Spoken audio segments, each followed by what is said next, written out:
Salam, salam outsider, le débrief commence maintenant.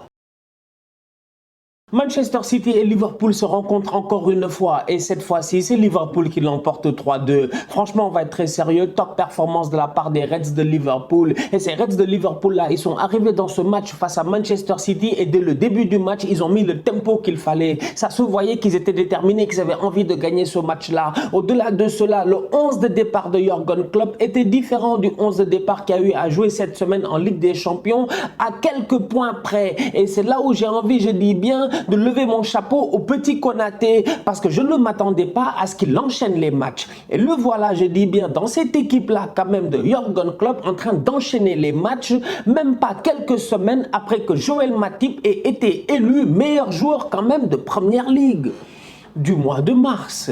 Sincèrement, Joël Matip quand même devrait quand même peut-être s'inquiéter parce que le petit Konaté, il a 22 ans. Certes, ça se voit qu'il a un tout petit peu, je dis bien, moins d'assurance. Il n'a pas encore l'expérience qu'il faut parce qu'il est encore jeune. Il lui faut encore, je dis bien, du travail, de la pratique, du temps pour arriver à un certain niveau. Mais à 22 ans, il a quelque chose d'intéressant, c'est qu'en termes de gabarit physique, il tient. Son positionnement n'est pas aussi impertinent que cela, il ne fait pas beaucoup d'erreurs et au-delà de cela, il claque des buts. Donc aujourd'hui, quand je vois le petit Konaté dans ce match-là face à Manchester City, j'ai envie de le féliciter. D'un autre côté, Sadio Mané claque un doublé, top performance de sa part.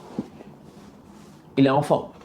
Il est en forme, Sadio Mané. Franchement, il est en forme, je dis bien. Sadio Mané n'est pas là en train de rigoler. On parle bien de Karim Benzema, Ballon d'Or, mais à un moment donné, il va falloir peut-être inclure Sadio Mané dans cette conversation-là. Parce que si on doit parler de cette année 2022, je vous rappelle que vous parlez là à un champion d'Afrique et un joueur décisif, je dis bien, qui a porté son équipe pour l'amener en Coupe du Monde. Donc du coup, Sadio Mané doublé à Wembley, bravo, bravo, sincèrement bravo. Les deux buts en tant que tels sont pertinents. Le premier but, j'ai envie de dire, il lui a fait une Benzema. Il lui a fait une Benzema. Je dis bien, aujourd'hui, dans le football moderne, on peut parler jusqu'à demain, mais s'il y a un geste qu'on doit attribuer à Karim Benzema, c'est bien celui-là. Mettre la pression sur un gardien de but, le forcer, je dis bien, à l'erreur, c'est la signature de Karim Benzema. C'est une des signatures de Karim Benzema. Karim Benzema a l'habitude de claquer ce genre de but-là. Aujourd'hui, Sadio Mané, il a senti, je dis bien, l'affaire comme un requin. Il a vu, on va être très très sérieux, que le boy américain Stephens ne se gérait pas. Petit contrôle de balle, il a cru qu'il était Ederson. Mané est déjà là-bas, tacle, but, 1-0. Le deuxième but, j'en parle même pas. La combinaison dans les petits espaces des joueurs de Liverpool montre encore une fois à quel point ce match-là, City-Liverpool, est un match hors du commun. C'est un match d'un autre level parce que tout le monde est fort.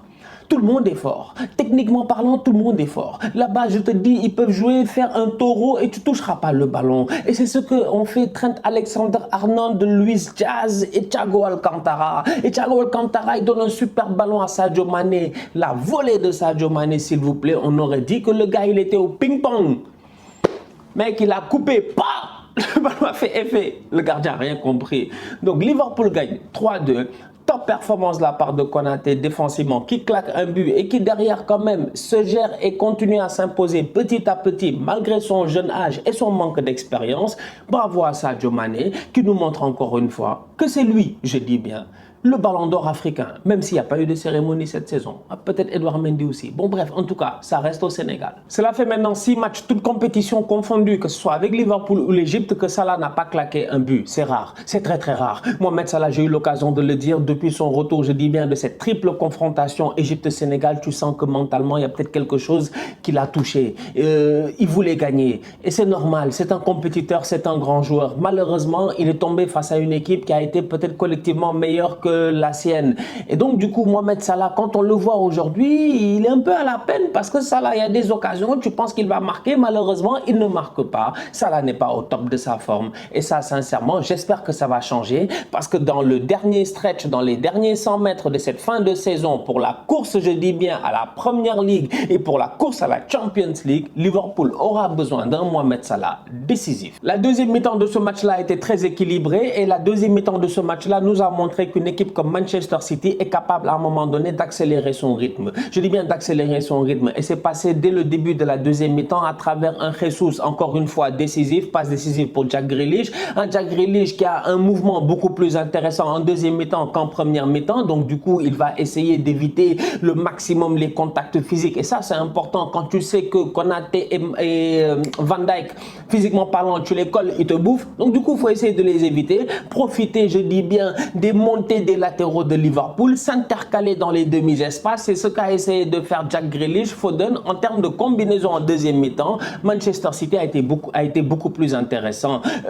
Mahrez il est rentré, encore une fois une très belle rentrée de la part de Riyad Mahrez. C'est dommage malheureusement en fin de match, je dis ce match-là, si tu rajoutes 10 minutes, peut-être que City les égalise parce que Manchester City en fin de match ils enchaînent 4 corners, malheureusement, ça ne marche pas. Donc du coup, franchement, on va être très sérieux. Cette équipe de City-là, à la fin de la journée, est-ce que réellement c'est un échec pour eux de ne pas gagner la FA Cup? Je ne pense pas. Je pense qu'en réalité, leur objectif, il est simple, championnat, Ligue des Champions. Il va falloir garder un œil sur eux parce que l'adversaire qu'ils auront en Ligue des Champions ne sera pas simple. Le match face au Real Madrid ne sera pas simple. Et aujourd'hui, ils nous ont montré que leur équipe, quand même, franchement, même quand ils font un tout petit peu tourner, elle est compétitive. Liverpool avait son 11 type, il y avait des Fernandinho sur le terrain qui jouent leur dernière saison, c'est terminé. Nathan Ake et John Stones, ils n'ont pas l'habitude de jouer ensemble. Zinchenko n'a pas joué depuis très longtemps. Vous-même, vous savez, ces derniers temps, il est ménagé avec tout ce qui se passe en Ukraine. Stephens, c'est vrai que c'est le gardien numéro 1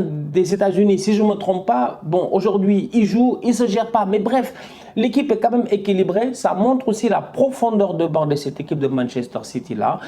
Ils ont perdu aujourd'hui, c'est le football. Ils perdent d'un but, c'est pas la fin du monde. Mentalement, je pense qu'ils sont déjà focus sur le prochain match de Champions League et de Première Ligue. La saison prochaine, si je ne me trompe pas, en Première Ligue, on passera enfin à 5 changements. Je dis bien 5 changements. Et quand je regarde cette équipe de Pep Guardiola, là, je me dis à quoi lui servent les 5 changements? 90 minutes, il doit gagner ce match. C'est là où je dis que c'est pour cela que je vous dis que City perd ce match-là, pour eux, c'est pas un scandale. C'est pas un scandale. C'était peut-être plus une guerre d'ego et Guardiola a dû se dire, allez, c'est pas grave, je m'en fous. Parce qu'en réalité, quand même, franchement, lui, il se fatigue pas. 5 changements la saison prochaine.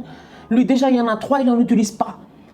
90 minutes durant, il peut faire des changements, il peut faire rentrer des Gundogan. Même si Kevin De Bruyne, tu te dis, ouais, peut-être qu'il est blessé, il n'est pas sûr, il est sur le banc, il est incertain. Bref, tu peux faire rentrer Gundogan. Non, il se fatigue même pas. Tu peux faire rentrer d'autres boys, il se fatigue même pas. Un changement, Riyad Mahrez, that's it. Franchement, Guardiola, c'est... c'est Pep quoi, voilà. La famille, on se capte très bientôt pour un nouveau débrief. D'ici là, on continue à liker, on continue à partager, on s'abonne. On est ensemble, on reste en santé, c'est le plus important. Tous outsiders.